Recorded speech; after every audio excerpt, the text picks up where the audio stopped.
Te espero aí. Bom, vocês já repararam o que as redes sociais têm feito pela popularização da literatura? Um estudo apresentado na Festa Literária Internacional de Paraty, no Rio de Janeiro, mostrou que obras literárias estão sendo cada vez mais consumidas através das redes. Tanto que alguns autores viraram celebridades, no Twitter e no Facebook. Sobre isso que eu vou conversar agora com a jornalista Cristiane Lisboa, com o professor, escritor e jornalista Marcelo Spalding, que já estão aqui comigo. Tudo bem, gente? Boa noite. Sejam muito bem-vindos. Agora, que assunto interessante, pelo seguinte, quem diria, né? Porque quando surgiram as redes sociais, muita gente dizia isso. E agora sim, ninguém mais vai ler livro, ninguém mais vai ler jornal. Que coisa maravilhosa que foi o contrário. Tomara que seja. Não, que continue sendo, né? O contrário. E as pessoas, o que eu tenho percebido, eu estava em Paraty agora na Flip, e a conversa era exatamente essa. Como a internet, além dela aproximar o escritor do leitor, que é uma coisa importantíssima... Ela popularizou. Ela ainda popularizou escritores que, enfim, muitos escritores que já morreram. Claro que tem o problema das citações erradas, né? assim... Sei lá, Clarice Lispector e Fernando Abreu é uma misturança louca. Não, mas deve ser só esses dois, deve ser muita gente mas confundindo. mesmo assim, e isso é uma conversa que a gente teve muito em Paraty, o que interessa é que se está falando sobre literatura. Isso já é ótimo. Né? É verdade. Não, e é uma transformação que tá trazendo novos públicos aí, né? É bem isso, para os livros. Gente até que de repente não lia muito, que passou a ler mais. E as pessoas não vivem sem literatura. As pessoas precisam da literatura, a humanidade precisa da literatura. Sem dúvida. E a literatura talvez esteja perdendo espaço em outros espaços que ela tinha, né? Nós sabemos que por vários motivos não se tem mais grandes resenhas de livros em jornais, não se tem mais tanto espaço para o livro como se tinha antes. E a literatura está pedindo por esse espaço nas redes sociais, nos sites, nos blogs.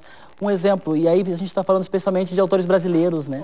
Eu fico muito triste quando eu vou numa grande livraria e na vitrine da livraria não tem um livro de autor brasileiro. Nós temos vários blockbusters, livros comerciais estrangeiros, alguns de boa qualidade, não é o fato dele ser um blockbuster que ele é um livro ruim, mas será que a literatura brasileira não está produzindo nenhum livro digno de estar numa livraria, numa vitrine de livraria?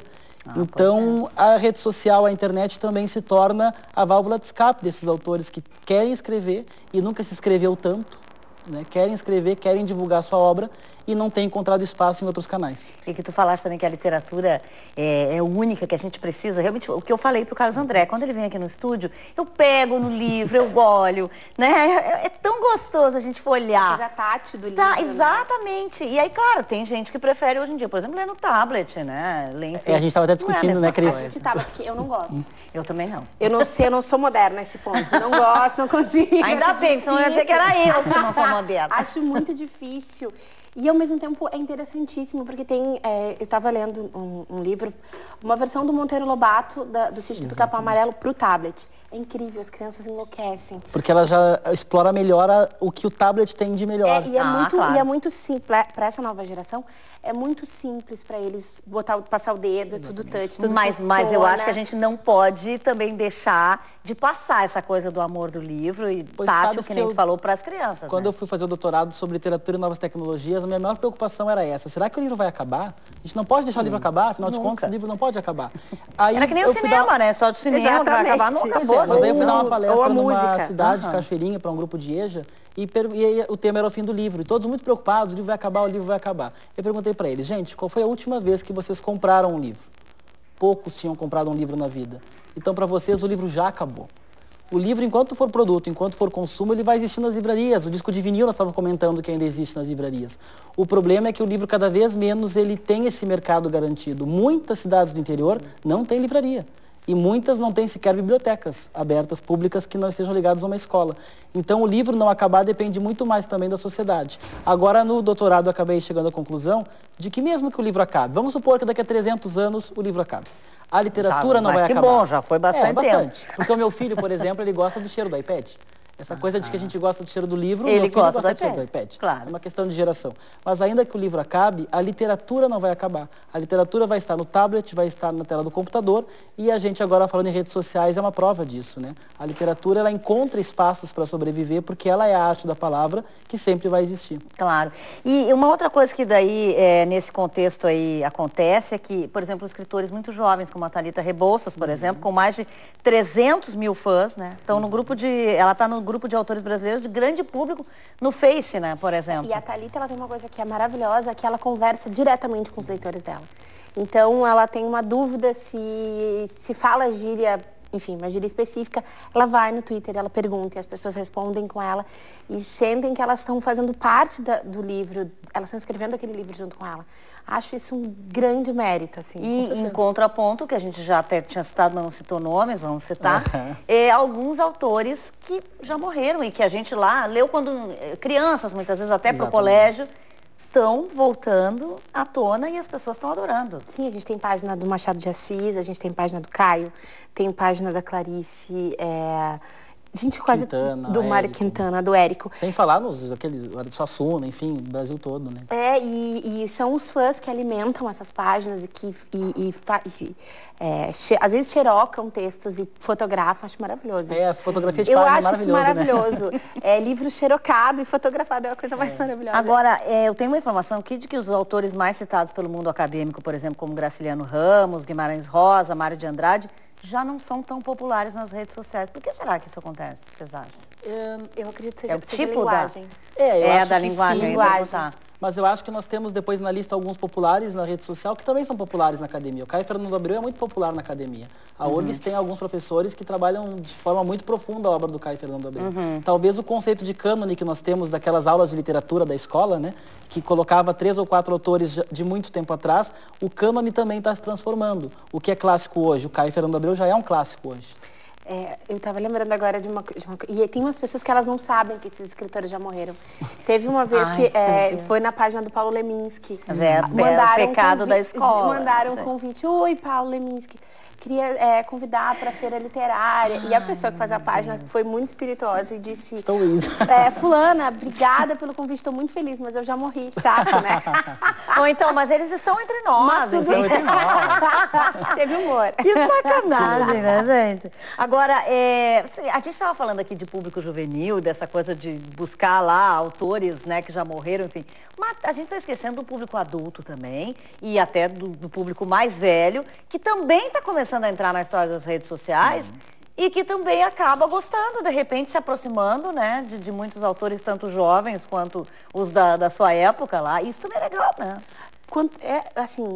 Quanto mais as pessoas puderem ler, mais interessante pode ser. E aí, existem coisas até, nem tem, não tem uma ligação direta, mas, por exemplo, na época que o Crepúsculo foi lançado, o livro favorito da personagem principal, que chama Bella, era O Morro dos Ventos Uivantes.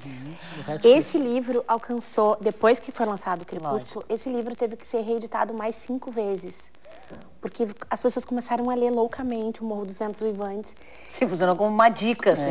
E aí, provavelmente, desse livro foram para o outro e foram para outro. Então, mesmo, às vezes, as pessoas falam muito, porque as citações são erradas. Às vezes, uma citação errada... Cria curiosidade? Cria curiosidade, pode levar aquela pessoa para aquele autor. Nossa, vou ler do Paulo Leminski, então vou procurar. Talvez isso não seja do Paulo Leminski. Não, e até faz aprender, né? Pagou um mico, não vai pagar de novo. Não vou fazer mais isso, então eu vou descobrir, vou ler essa pessoa, vou ler outro. E tu vai descobrindo, tu precisa exatamente isso, despertar o interesse. E a gente falou também da época da escola, né? E eu ia perguntar isso para vocês acham que, para os alunos, por exemplo, acaba sendo mais fácil, muitas vezes, não só ler, mas eu digo estudar mesmo através das redes sociais? Muito. Não dá para negar que os alunos hoje estão nas redes, eles não só estão estudando, como conversando, copiando. E eu costumo dizer, as pessoas reclamam muito do plágio em literatura, né? O professor de literatura que pergunta numa prova que dia ou que ano nasceu Machado de Assis tem que se copiar mesmo. Isso na internet hoje está a resposta lá. O importante é fazer a ressignificação do que o Machado escreveu para a realidade de hoje, para a realidade daquele aluno. E eu costumo dizer que o grande desafio do livro, e seja do livro impresso ou do livro em papel, é ter leitores. Se nós tivermos leitores, ou se nós não tivermos leitores, nós não teremos mais nem livros em papel, nem livros digitais e nem leitores nas redes sociais. Então a nossa escola precisa investir cada vez mais em leitura. Por vezes nós temos um descaso com a língua portuguesa, que tem desaparecido em alguns currículos, dividido espaço com outras línguas, e nós temos que ensinar o nosso aluno a ler bem. Porque o maior crime que se comete é que o aluno terminar a escola lendo assim, as inscrições para o prêmio, e tem aluno lendo assim. Saindo da escola lendo assim. E esse cara não vai ser leitor porque ele não consegue ser leitor. Ele consegue ler a frase do Facebook, consegue ler o post de 3 linhas, mas ele não consegue ler o livro. E a gente tem, assim, uma estatística geral, digamos assim, uma média de quanto os livros passaram a ser mais vendidos e tal, mais consumidos? Não sei, tem? não se tem esses dados objetivos, né? Até tipo porque assim, o dobro, sabe? Não se tem esses dados objetivos. E talvez os dados nem corroborem com essa, até com essa porque impressão. tem muito isso, de que não é exatamente daquele autor. O que eu acho mais interessante é a aproximação. A aproximação é o que importa. Se isso, como isso vai reverter depois, se vai, porque assim... A opção também pela literatura. E o prestígio que a literatura demonstra que ainda tem, né? Inúmeras coisas pra fazer, E tu descobrir que é possível e que tu vai conhecer. Tem, há pouco tempo atrás, uma escola de Minas Gerais adotou um dos meus livros na 7ª série. No ensino fundamental. E aí a professora me mandou um e-mail e tal, para eu conversar com os alunos. Achei maravilhoso. E aí eu fiz um Skype, quando eu apareci, foi muito engraçado. Eles ficaram muito, assim, me olhando em silêncio, não falavam nada. E aí, de repente, um menino levantou e falou, eu vou falar em nome de todos nós. Nós estamos muito felizes de finalmente conversarmos com uma escritora viva. As outras não foram para o Skype, então. É verdade. E aí, depois disso, eu comecei a perceber realmente quem são os escritores vivos. Então, eu tenho falado para todos os escritores, tem que ir em escola, tem que conversar e se aproximar, tem que aparecer no Sul tem uma Twitter. tradição muito boa de visita em escolas, tem programas da Associação Gaúcha de Escritores, programas da Câmara do Livro, que a gente não do pode IEL, deixar acabar, que são né? muito Sem bons, dúvida né? nenhuma. Gente, nosso tempo acabou. Que bom, Ai, né? coisa boa, A gente né? engatou o papo.